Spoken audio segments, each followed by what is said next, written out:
What's in the name? This fellow was very proud of the way he could remember names by association until he met Miss Hummock. Miss Hummock was quite heavy and had a large stomach, so he decided to use stomach as his association. 3 weeks later, he met the same lady, glanced at her stomach, and, feeling very pleased with himself, said, "Good day, Miss Kelly. Not too long ago, I had the pleasure of performing for the executive club of a well-known department store in New York City. This was their annual dinner, and everyone was seated at tables in banquet style. The one demonstration in my performance that probably hits home for more people than any other is the one in which I remember everyone's name. The way I usually do this is to introduce myself to all the guests as they arrive, or meet them while they're having dinner. I simply walk from table to table, getting everyone's name. I'm getting hungry. I'll meet all the people at one table, then the next, and then the next, and so on, until I've met everyone in the room. I work as quickly or as slowly as time suggests. Many the time that I've had to meet 100 or 200 people in 15 minutes or less. Without forgetting a single name, I give credit and praise to my methods and system. Of course, not to myself. After I've met everyone, and after coffee and dessert, the show goes on. During the performance, I ask everyone who has given me their name at any time during the evening to please raise their seats. This most often consists of the entire audience. I then proceed to call the names of everyone standing, pointing to each particular person as I call his or her name. During the remainder of my lecture demonstration, I allow anyone in the audience to interpret me by shouting, "That's my name." Interrupt me by shouting, "That's my name." And of course, I immediately comply with the person's name. The reason I am exclaiming all this is because I was amused at the explanation given by one of the department store executives, revealing how I did the trick of remembering everyone's name. At this particular fear, this, by the way, was not his idea of a joke. He was firmly convinced that this was how it was done. The fear was held at the Capitol Hotel in New York City. The room we were in happened to have had a circular balcony completely surrounding it. Following is the explanation given by the executive. He said, "Mr. Lorayen has a photographer working with him. You know, one of those fellows who takes pictures at banquets and develops them in a few minutes, so he can sell them to people there. And then this photographer and Mr. Lorayen both have tiny microphones and receiving sets hidden somewhere on the persons. The photographer is somewhere on the balcony hidden, of course. There must be a hole up there through which he can put the lens of his camera. Now when everyone is seated, ready for dinner, he snaps a picture of the entire audience, which he develops and tries immediately. When Mr. Lorayen approaches a table and asks for the names, the photographer hears them too. Thanks to the tiny microphone he receives, the photographer, that is, has the picture in front of him. He spots the table that is giving the names. He can see through the hole, spots the particular person, and listens to the name. He then writes the name on the picture across the face of the person who gives it. He does this with every person in the room. Now you see how simple, author's note, simple it is. When Mr. Lorayen is performing, he always points to a person before he calls his or her name. The reason for the pointing is so that the photographer can spot that person on the picture, read the name, and quickly whisper it into his microphone. Of course, Mr. Lorayen hears it and calls the person by name. That's it. That was this gentleman's explanation of my method. Say, maybe it's not such a bad idea at that. Of course, he completely discarded all the other demonstrations that I did during my performance. He also forgot that many of the people change places after dinner. Most of the time, I will meet the people in one room and do the show in another. And that after the show, I spoke to the people away from the tables, in the elevator, and even in the street, and called them by name. Perhaps he didn't forget. He may have thought that the photographer was still whispering the names into his little microphone. If that were the case, the photographer had a trained memory. I relate this incident only to show how difficult it is for some people to believe that you actually can remember the names and faces of an entire audience. They simply take the path of least resistance and the negative attitude, and feel that if they can't do it, no one else can. It's just impossible. After reading my methods on how to remember names and faces, I'm sure you will agree with me that it is not possible. On the contrary, it is much easier than the method so emphatically believed by the department store executive. I would have been happy to send a copy of this book to this particular gentleman to prove it to him too. Only I don't know his name. You see, I forgot where I put the picture. In the previous chapter, I mentioned how important it is to be interested in a person in order to remember his or her name. If you were to be introduced to 400 people in one evening, and then perhaps meet these 400 people 2 or 3 more times, you would still forget most of their names. If, however, you were to enter a room in which there were 400 celebrities, such as movie stars, you'd probably be able to call them all by their full names. Not only that, but you could tell them at least one of the movie in which you have seen their performance. You'll agree, I'm sure, that this is because people are interested in celebrities and usually want to remember them. Well, I've already stressed the fact that being interested in and wanting to remember is half your battle won over supposedly poor memory. Remember to use the rules that I gave you in the last chapter. Be sure you hear the person's name in the first place. Spell it or have him spell it if you're not sure of it. If there is an odd fact about the name, or if it is similar to the name you know, mention it. Repeat the name as often as you can during the course of the conversation. Use the name when you say goodnight or goodbye. If you use the rules in conjunction with what I am about to teach you, you should never again forget a name or a face. To simplify the process, you will learn first what to do with the name, and then how to associate the name to the face. Actually, they go hand in hand. The name will conjure up the face, and the face will bring the name to mind. All names can be separated into 2 categories: names that mean something and names that have no meaning to you. As all names like Cook, Brown, Coin, Carpenter, Berlin, Storm, Tiver, Fox, Baker, King, Gold, Goodman, Glazer, and many others all have a meaning. Names like Cracker, Conti, Sullivan, Mooney, Lichtman, Carson, Linkfield, Smolensky, Morano, Morgan, Resnick, Hedged, and so on have no meaning at all to most of you. Of course, the lists are almost endless. There are just a few examples of each. There are some names that fall into no meaning category that do, however, suggest to create a picture in your mind. When you hear the name Sullivan, you might think a picture of a rubber heel, since a very popular brand name of rubber heel is O'Sullivan. You might picture or think John L. Sullivan, the champion fighter. The name Lincoln would, of course, create a suggested picture of our 16th president, Abraham Lincoln. Mr. Jordan might suggest a picture of River Jordan, with the name DiMaggio would make you think of baseball. So we arrive at 3 categories of names: those that actually have meaning and those that have no meaning in themselves, but do suggest something to you. And find the names that have no meaning and do not suggest or create a picture in your mind. It is with the 3rd category that you must use your imagination. You must, in order to remember the name, make it mean something to you. This is already so with the first 2 categories, so they are no particular problem. The names that have no meaning at all should present no problem either. If you have read the chapter on how to remember foreign region language vocabulary, if you've read this chapter carefully, you know that you must utilize my system of substitute words or thoughts in order to make the name mean something to you. No matter how strange the name sounds upon first hearing it,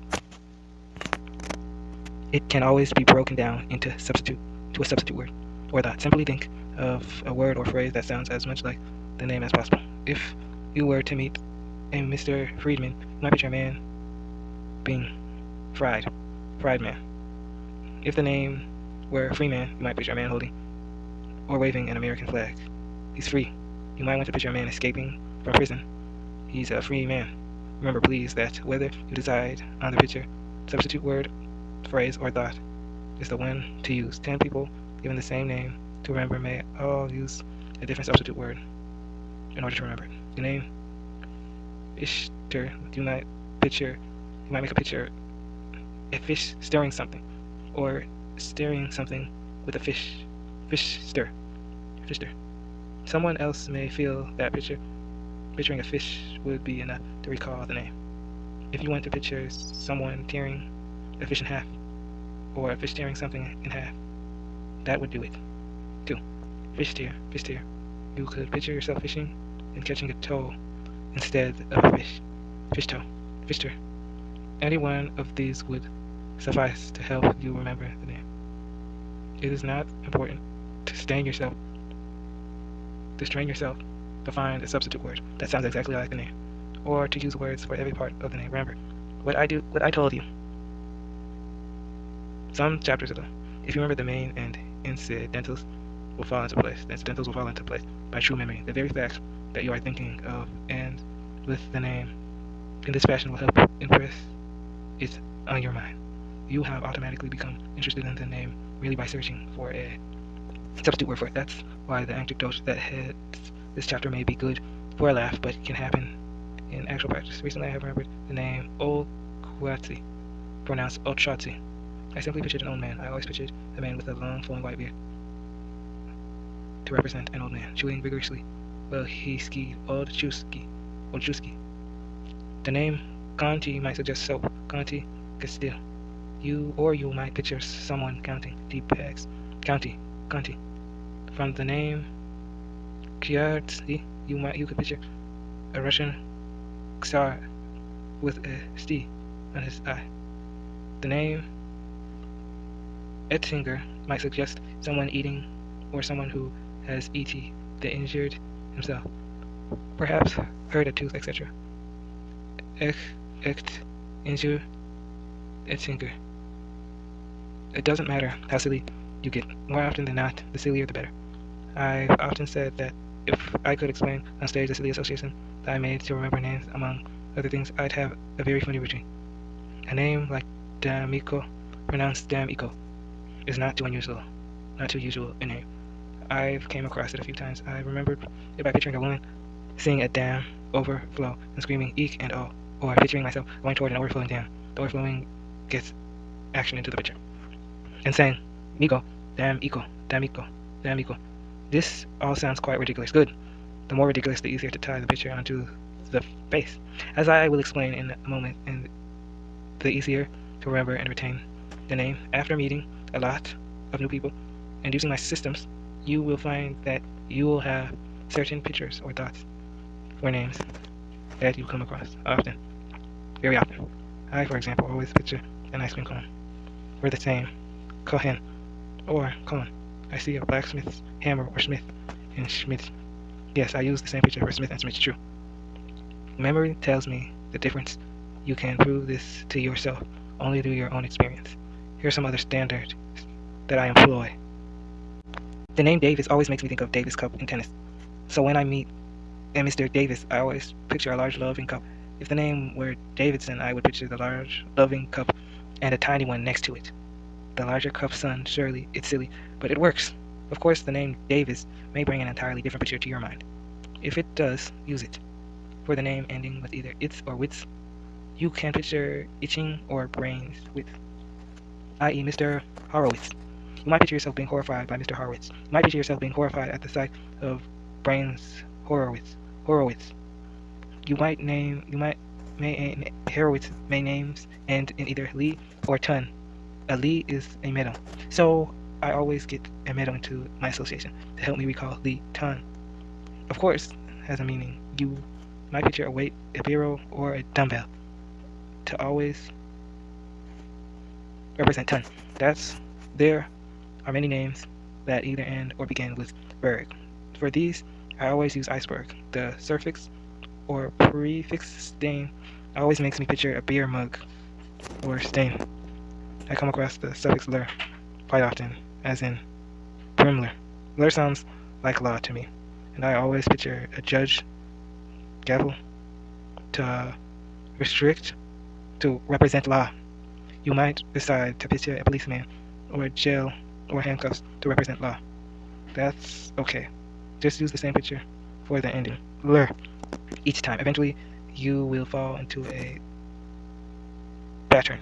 And most endings or entire names, this will make it easier and will cut down on time if you have to meet and remember people quickly.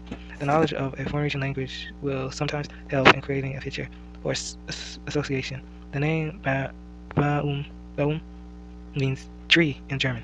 The name Berg means mountain. If you know this, you can use it in creating your substitute words or thoughts. Just recently I met Mr. Zauber. When I remember that it was an odd name, he told me that in German, Zauber means magician. I had already predicted myself sawing a beer. Saw, beer, Zauber. Remember, Mr. Zomber, I have a very close friend whose name is William. His hobby happens to be playing billiards, at which he is exceptionally proficient. I have fallen into the habit of picturing someone shooting or playing billiards whenever I meet Mr. William. This works just as well. I as well actually breaking down the name to yams, sweet potatoes, writing there Will Yams, William. The first time I met a Mr. Wilson, the first thought that came to mind was the slogan for whiskey, Wilson. That's all. Now whenever I meet a Mr. Wilson, I picture a bottle of whiskey. So he helped me remember his name. To help me remember his name. So as I pointed out, you will eventually fall into a certain habit and use certain standards with particular names. Just keep in mind that there isn't a name that can't be made to mean something. To you. Which will sound like the name itself, and happen in bringing it to mind.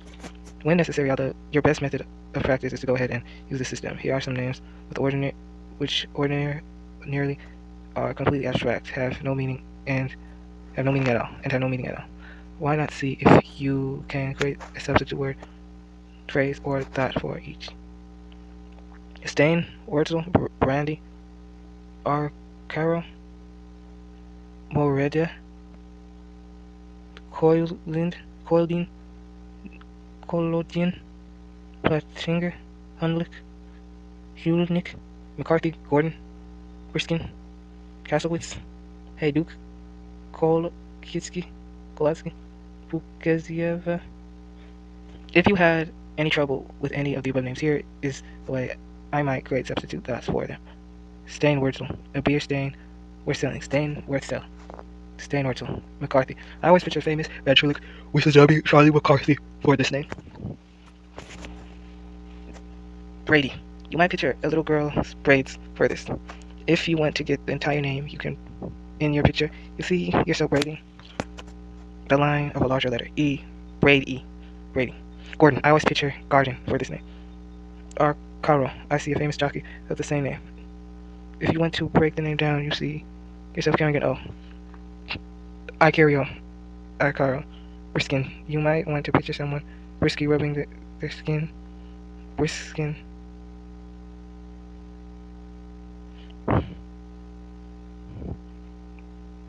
More Edda. You see yourself reading and calling for more and more books to read. Some of you may have thought of your brother being a reader, more read or ma reader. Cass Elwitz. A castle completely stocked with brains. Wits. You might see the brain actually oozing from all windows of the castle. Castlewitz. Collodion. I would picture a large knee being all different colors. Colored knee. Hay duck. Ducks eating hay. Or hay loaf. Or hay stack. Full of ducks. Plate inker. Picture a plate with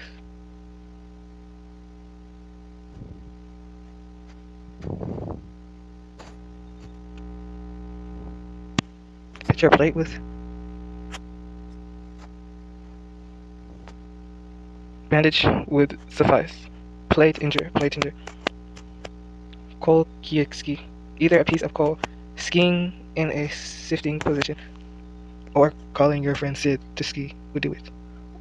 Or it is too cold to stand up and ski, so you went to sit and ski. Call Sid ski. Call Sid ski. Cold Sid ski.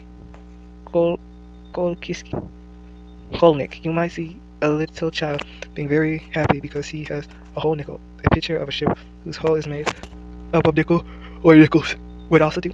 If you saw yourself nicking a hole in something, you would still recall the name.